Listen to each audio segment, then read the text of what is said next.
à tous, K-Sélection est de retour avec une nouvelle saison de notre podcast sur la Corée du Sud pour discuter de sujets très intéressants tous ensemble. Nous sommes avec Marie, Megan et moi-même. Bonjour.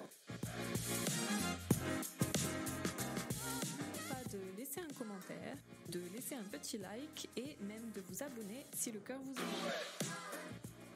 그러니까 이 팟캐스트를 재밌게 들으셨으면 좋아요랑 구독 많이 눌러주시고 알람 설정까지 해주시면 너무 감사하겠습니다.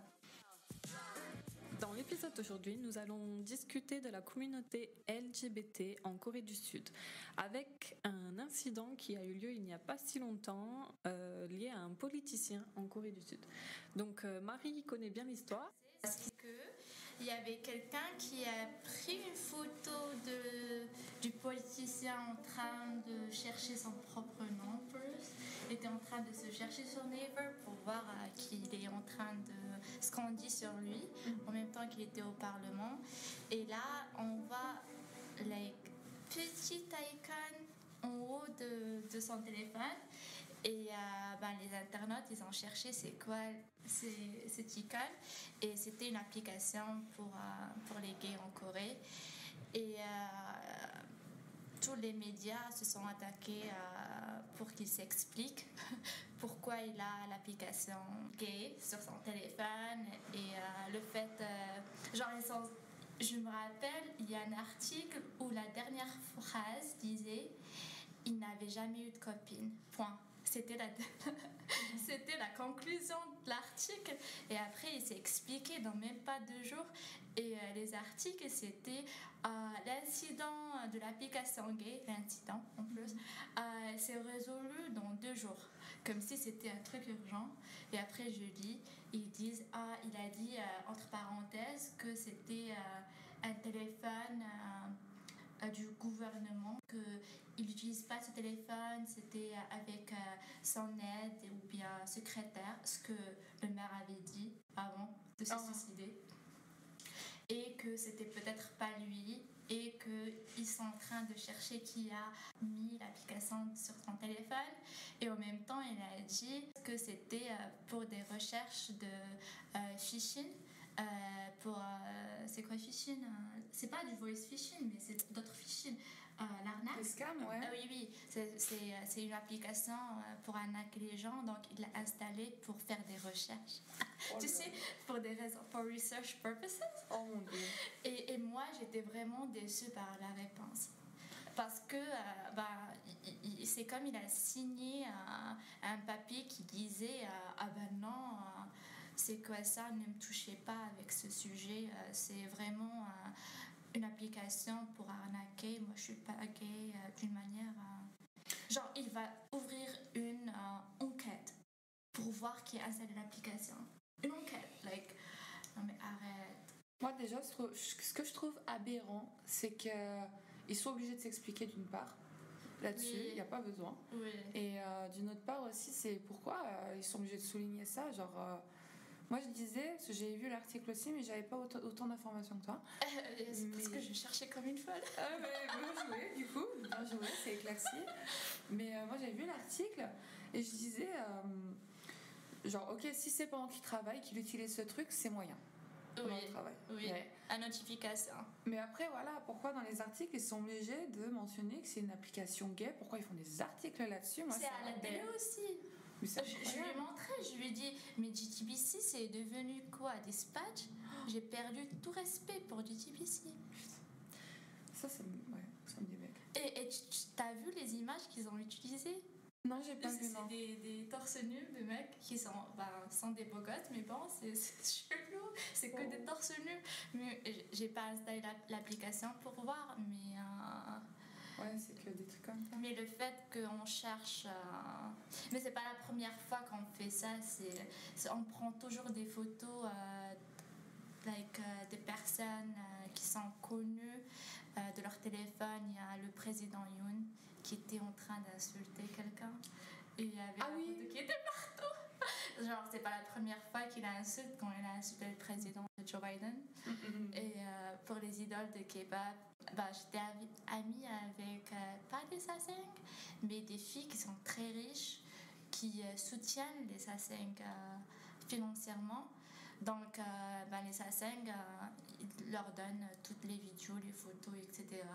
comme paiement de leur soutien financier. Et là, je reçois des photos de l'aéroport, de conversations Kakao Talk, des idoles qui étaient en train de flirter entre eux. Et moi, j'étais vraiment choquée. T'as toute la conversation. Moi, j'ai dit, j'ai pas envie de savoir. Parce que moi, j'étais vraiment choquée quand j'ai reçu la photo des conversations. Et j'étais là, mais moi, je suis pas intéressée. Je trouve que... Tu peux me dire X sort avec Y, ça va, mais m'envoyer sa conversation avec elle et que cette personne, elle trouvait ça, que c'était très marrant. Mais moi, je trouvais pas ça très marrant. Donc je préfère que tu m'envoies plus ça. Mais elle m'a envoyé des trucs encore pires que ça.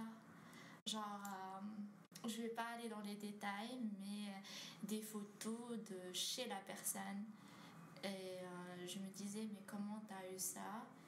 Et en tout cas, ça, c'était le passé. Mais juste pour dire que les Coréens, ils prennent toujours les photos des téléphones. Je sais pas, il y a zéro privacy, il n'y a pas de loi contre ça non plus. Mais c'est ça qui est fou. Puis après, bon, c'est un politicien et de toute façon, même mettons qu'il soit gay, où est le problème? En quoi ça a un rapport avec sa carrière politique, avec ça a aucun rapport, c'est sa vie privée. Qu'est-ce que ça peut leur faire? Ils peuvent être homophobes, ok, bon ben certes, mais ça n'empêche que si la personne travaille bien et fait bien son job, c'est son problème, ça n'a rien à voir, quoi. Pourquoi l'attaquer sur quelque chose qui n'a rien à voir avec ce qu'il a à faire dans sa vie quotidienne normalement, quoi. Et en plus, moi je suis la politique coréenne et j'ai jamais entendu parler de ce mec jusqu'à ce truc-là. Ouais. Bon, j'ai vu un follow-up article et là, quand tu cherches son nom sur Naver, ça sort directement le politicien gay. Mais c'est horrible. Donc c'est pour toujours attaché à lui et je pense qu'il faut peut-être faire un scandale plus grand pour que ça change. Peut-être qu'il va se marier dans une semaine, je sais pas. Dans une semaine. Je t'assure, je serais pas choquée s'il se marie juste comme ça. J'espère qu'il va pas partir sur un truc plus sombre en vrai. Je sais pas. Et il y avait maintenant des photos de lui en train de se tenir debout, juste pour montrer qu'il se tient pas droit. Il y a un autre politicien, un vieux, avec qui ils sont toujours en train de chuchoter. Et là, on commence à dire que c'est son copain. C'est un vrai délire sur Internet. C'est pour ça qu'il a répondu dans 48 heures. Parce que le pauvre, c'était... Je pense que s'il n'a pas répondu, ils vont trouver des choses... Oui, ils vont inventer tout n'importe quoi à partir de rien. Ouais. Ou bien ils vont vraiment trouver des preuves et je pense qu'il avait peur de ça. Oui, mais sa réponse après, comment dire, c'est pas la meilleure des réponses, quoi. Pour des recherches, tu vas pas sur une application de rencontre pour gays pour des recherches, excusez-moi. Et le fait de dire que c'est pour de l'arnaque. Non, puis c'est insultant pour la communauté LGBT de dire non, c'est pas ça, j'utilise pas ce genre d'application parce que genre en gros c'est sale. Oui, voilà. Et puis c'est insultant dans tous les... Moi je pense qu'il aurait juste, c'est mon avis après, mais je pense que soit tu dis ok, oui c'est vrai, j'utilise ça et c'est tout, quoi. Soit tu dis rien, tu laisses passer. De toute façon ce genre de truc ça passe, ça coule au bout d'un moment, quoi. C'est ça. Je pense pas. Moi, je pense qu'il y avait tellement rien qui se passait à ce moment qu'on parlait que de lui, qu'il n'avait pas le choix. Et on sait bien que c'est pas que lui qui la répondu parce que il fait pas partie. Il n'est pas non, il a pas le choix. Donc, après, comme tu me disais, parce que moi j'en ai parlé à un ami coréen. Qui m'a dit mais ça se trouve parce que comme je disais c'était quelqu'un qui était absolument pas connu, etc. Et il a dit ça se trouve c'était pour se faire un coup de pub. Non, pas ce genre. Je pense pas non plus. Non. Je pense pas non plus. Non. Je pense qu'en tout cas, c'est la façon la plus bizarre de se faire de la pub en Corée. Non. Non, puis il va se mettre à toute une communauté aussi. C'est ça. Donc, mais après, va savoir. Ou alors quelqu'un, ça se trouve, ça vient de quelqu'un de son parti qui est jaloux. Enfin, ça peut partir dans tous les sens. Hein. Qui a commencé ce truc? Parce que franchement, l'icône, pour avoir vu la photo du téléphone, l'icône, enfin, franchement, il faut le voir, quoi. Mais je pense un des journalistes est gay. Il a reconnu. C'est comme les gens qui connaissent le son de Grindr. Ah. Je pense que c'est la même chose. Ouais, mais ouais. Bah, une fois ils entendent la notification de Grindr, ils savent que la personne est gay. Je pense que c'est la même chose. Ouais. Et c'était la même chose pour la Entrum, pour ah oui. pour je me rappelle plus l'application des lesbiennes Zoé. Je sais. Zoé. Ouais, et c'est comme ça que les personnes de la Entrum ont trouvé beaucoup de leurs victimes parce que ils partaient sur l'application. Ils prenaient des screenshots, ils étaient là, je vais dire à ta famille que tu es lesbienne, et vas-y dans l'école, vas-y où tu travailles, est-ce que tu veux que je fasse ton coming out pour toi? Et c'était aussi comme ça comment ils ont trouvé la troisième personne. C'est parce qu'ils ont dit que c'était tellement rare d'avoir l'application. D'accord. Que je pense pas que ce soit le cas. Non, je pense pas non plus. C'était facile de trouver la troisième personne en cherchant qui a installé l'application dans le périphérique où il utilisait son téléphone sur un Wi-Fi qui est public. Oh là là. Et c'est comme ça comment ils l'ont trouvé. Et il a utilisé l'application comme ça. Et je comprends qu'ils ont très, très peur de faire leur coming out, mais par rapport au travail... Non, bah dans cette société surtout, parce que bon, la Corée... C'est pas encore ça, quoi. Mais moi, j'ai cru en 2022, au moins, ça va changer un peu, je sais pas. Il y a eu beaucoup de changements. Il y a beaucoup de coming out par rapport à avant. C'est sûr, c'est en plein changement, mais de toute façon, ça peut pas se faire radicalement du jour au lendemain. Ça peut pas être aussi accepté que ça l'est, par exemple, en France, et même encore en France, tout le monde ne l'accepte pas. Il y a encore beaucoup de préjugés, beaucoup d'homophobie, etc. Donc je suis pas étonnée que ça prenne autant de temps, surtout connaissant la société coréenne qui est quand même très, même si elle a évolué très vite, les mentalités n'ont pas évolué en même temps que la technologie, etc. Donc forcément ça va prendre du temps et ça commence, ça va prendre encore plusieurs années avant que les gens puissent librement se dire LGBT, quoi. Mais le problème, moi, je trouve ici aussi, c'est que, par exemple, si on veut réduire ce genre de problème, ça doit commencer par les personnes publiques et les médias. En Corée, on voit la réponse, même ce politicien, certes, le pauvre, il se prend la foudre de Zeus, là, mais sa réponse, quoi, il aurait dû dire un truc, qu'est-ce que ça vous fait? Oui, exactement. Ouais. Mais du coup, là, les gens, ils vont se dire, ah bah ouais, lui aussi, il a honte. Ah bah du coup, on peut pas en parler publiquement, c'est tabou et tout.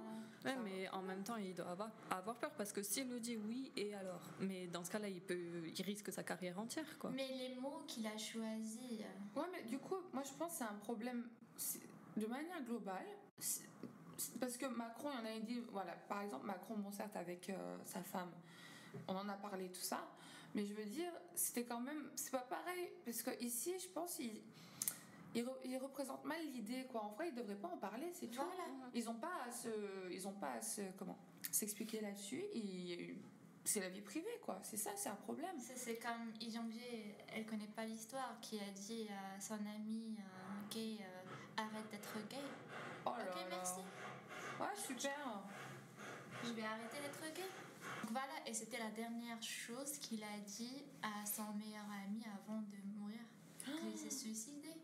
Et moi, j'aimais bien Jang-jae et le problème, c'est pas le fait qu'il lui a dit arrête d'être gay, arrête de me regarder, arrête de tomber amoureux de moi. Ouais, je pense pas qu'il était amoureux de toi non plus. Mais le fait que cette personne, elle a jamais fait de coming out. Et Yoon Jong-jae a fait le coming out de cette personne après sa mort. Et c'est ça qui me dérange. Oh là là. C'est ça qui me dérange. Parce que cette personne, elle a toujours des parents, elle a toujours une famille. Et entre parenthèses, tout le monde sait que cette personne est gay, mais la personne, elle n'a jamais dit oui. Donc, c'est ça, c'est pas de l'homophobie ici, c'est tout simplement nier que ça existe. Oui, Être ouais. gay, ça n'existe pas. Et je pense que la différence entre ici et la France ou bien l'Amérique, c'est qu'il n'y a pas autant de haine. Je pense que si on va sur les réseaux sociaux en France où il y a beaucoup d'insultes, mais en Corée, on t'insulte pas vraiment. Et tout simplement, tu n'existes pas pour eux. C'est bon, tu es invisible. Bah, alors, parce que moi, j'ai un ami à moi qui fait partie de la communauté, et du coup, c'est vrai que j'en connais pas mal. Oui. Alors, je pense que oui, c'est vrai que ça n'existe pas, mais je pense aux yeux du public, mais intrinsèque, c'est pas la même chose, hein, en vrai. Oui, mais moi aussi, j'ai beaucoup d'amis. J'ai un, il a 50 ans maintenant, peut-être. Je le connaissais il y a longtemps. Et son père, genre, ses parents, ils savent qu'il est gay, mais ils font semblant qu'ils ne savent pas. Il essaie de faire le sang comme nous depuis des années. C'est juste, tout le monde sait qu'il est gay. Encore, ses parents le savent, mais ça sort jamais. Genre, on nie que ça existe, c'est une maladie des étrangers. C'est pas quelque chose des Coréens. C'est juste les étrangers qui sont gays, pas les Coréens, jamais de la vie. C'est ce qu'ils disent. C'est quand même hypocrite de dire de le nier comme ça et puis après de faire tout un pataquès parce qu'ils ont trouvé une application sur le téléphone d'un politicien. Ouais, bon, voilà. La Corée, c'est... Ouais. Il y a beaucoup d'hypocrisie en Corée, on va pas se le cacher. Oui. Et puis, comme on disait, parce que tu disais, de toute façon, il aurait dû dire et alors, de toute façon, et puis passer sur le truc. Le problème, c'est qu'en Corée du Sud, il faut toujours une justification pour tout. Oui. Il faut toujours des explications, il faut toujours se justifier. Tu peux jamais être tranquille, tu peux jamais rien faire sans avoir besoin de te justifier. Et ça, c'est quand même maladif chez les Coréens, quoi. Tu peux pas être tranquille, bah du coup, voilà, ils ont trouvé ça, ils ont trouvé cette application. Ah bah du coup, mais pourquoi? Il doit y avoir une raison quand même. Alors quelle est la raison? Du coup, soit il disait bon bah et alors, mais dans ce cas-là, il se prenait encore plus les foudres, je pense. Oui. Soit il donnait une excuse de merde, vraiment débile comme celle qu'il a donnée, c'est ce qu'il a choisi de faire. Soit il faisait son coming out, mais je pense que c'est pareil, il se serait pris des foudres aussi, ça aurait peut-être ruiné sa carrière. Il a choisi l'option qu'il pensait la plus safe pour lui, quoi. Mais je trouve que c'est quand même un sacré signe d'immaturité au niveau des hauts de la société en Corée, je trouve. De toute façon, de manière générale, c'est immature de mon point de vue, mais là, franchement, c'est quand même abusé. Ah oui, non, mais ça c'est clair, c'est clair. Mais j'ai l'impression que, je vais pas dire les Coréens, je vais dire pas les Asiatiques non plus, je veux dire le Japon, la Chine, la Corée, parce que j'ai travaillé beaucoup avec ces nationalités. Ils savent vraiment nier les choses d'une manière que vraiment tu commences à te demander c'est quoi. Si t'es bien né dans ton pays où t'es né. Si. Ah oui, non mais ça c'est sûr. Et j'ai l'impression que faire partie de la communauté, ça serait comme ça pendant un moment parce que il n'y a personne de la communauté qui est sorti. Ils n'ont pas vraiment de représentation, quoi. Non, il y a leur représentation, mais ils ne sont pas sortis pour dire pourquoi tu as dit ça. C'est vrai, oui. Il n'y a personne qui a rien... Ils n'ont rien dit. Ouais, qu'on s'en les défende, ouais. C'est toujours comme ça, ils défendent personne. C'est vrai, mais en vrai, c'est ce qui est marrant, moi je trouve, on dit toujours que nous en Europe, on est dans des sociétés individualistes et que c'est collectiviste, c'est ça, oui. Mais en fait, pas du tout. Nous, on est vraiment éventuellement plus collectiviste que la Corée. Ici, c'est l'individualisme à son paroxysme, quoi. On parlait d'hypocrisie. On y est encore une fois. Ils sont en mode nous, on est pour la nation, etc. Mais c'est quand ça les arrange, hein, parce que. Ah oui, Orinara. Oui, le Uri, il est bien beau, mais en fait, au final, mais moi je le vois parce que je vais voir quelqu'un, par exemple, tomber dans la rue et se faire mal, mais genre vraiment mal, pas juste tomber comme ça. Je vais avoir le réflexe d'aller aider la personne. Et je vais voir tous les Coréens autour regarder comme si c'était un animal de foire et rien faire, ne pas bouger, quoi. C'est dingue. C'est tout pour aujourd'hui. Nous continuerons cette conversation la prochaine fois, alors restez bien connectés. Merci de nous avoir écoutés et on vous donne rendez-vous au prochain épisode. N'oubliez pas de laisser un commentaire et de mettre un petit like. Merci beaucoup. Merci.